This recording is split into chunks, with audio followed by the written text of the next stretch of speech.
আসসালামু আলাইকুম প্রিয় দর্শক ভাইরা, আসলে যে গ্রামে না আসলে বোঝা যায় না গ্রামগঞ্জের যে জিনিসগুলো, যে প্রাকৃতিক দৃশ্যগুলো আমরা না আসলে বুঝতাম না।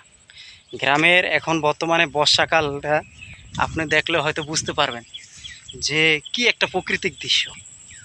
হ্যাঁ, আমি একটা জিনিস দেখাই আপনাদেরকে। এই যে গ্রামগঞ্জের ভিতরে কত সুন্দর আপনার কলা, আসলে অগণিত মানুষের কলা ধরে আছে, কিন্তু একটা জিনিস না করে খাওয়ার প্রয়োজন নেই। তো এই যে আমরা যারা যারা ইউটিউবে কাজ করি, আপনারা দেখবেন যে আসলে গ্রামের যে জিনিসগুলো, এগুলো অনেকে হয়তো তুলে ধরে না, কিন্তু আমি আপনাদেরকে এই জিনিসগুলো একটু দেখাইতে চাই যে আসলে গ্রামের যে মানে সবুজ সবুজ শ্যামল জিনিসগুলো, তো এগুলো দেখলে আপনারা হয়তো বলতে পারবেন যে দেখেন। আর কাঁচা রাস্তা বা মাটি, ওই যে আপনারা দেখলে বুঝতে পারবেন, ওই যে এই যে উনি মাছ ধরতে যাইতে আছে, দেখছেন জাল পাতছে, মাছ ধরতে যাইতে আছে, ঠিক আছে। আপনার ওই যে নদী, ওই যে দেখছেন, ওইটা হলো পদ্মা নদী। তো এই যে গ্রামের দেখেন সব জায়গায় বর্ষার পানি ক্ষেতের ভিতরে।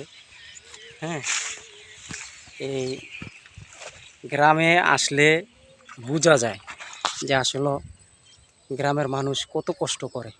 হ্যাঁ, দেখেন প্রচুর পানি, প্রচুর। আর এখন বর্তমানে সবাই মাছ ধরার জন্য ব্যস্ত বর্ষার পানির ভিতরে, ওই যে দেখেন। আর ওই যে একটা তাল গাছ বিলের মাঝখানে, ওখানে আর ওই সাইডে হলো নদী, পদ্মা নদী, বুঝছেন দর্শক ভাই। তাই আমার মামু আবার বিভিন্ন ধরনের কচুর লতি টোকাইতেছে, মানে তুলতে আছে।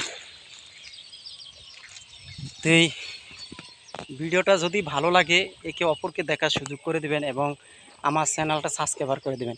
এরকম গ্রামগঞ্জের ভিডিও পেতে হলে আমাদেরকে লাইক কমেন্ট শেয়ার করে রাখবেন, বুঝছেন দর্শক ভাইরা। আর গ্রামগঞ্জের ভিডিওটা কীরকম হয়েছে একটু কমেন্টে জানাবেন।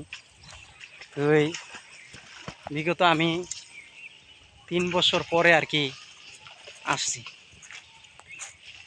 3 বছর পরে গ্রামের বাড়িতে আসছি।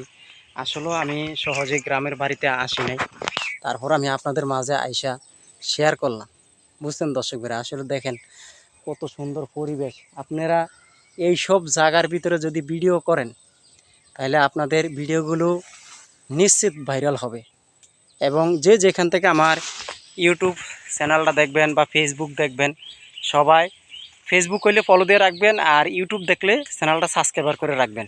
এরকম নিত্য নতুন গ্রামগঞ্জের ভিডিওগুলো দেখতে সবাই চ্যানেলটা সাবস্ক্রাইব করবেন। আপনাদের কাছে অনুরোধ রইল প্রিয় ভাই, দেখছেন। হ্যাঁ, কি আচ্ছা। তো এই যে আমার মামু কচুর লতি আনতে আছে, মানে উঠাইতে আছে, সাপ দেখো। তো সবাই ভালো থাকবেন, সুস্থ থাকবেন, আল্লাহ হাফেজ।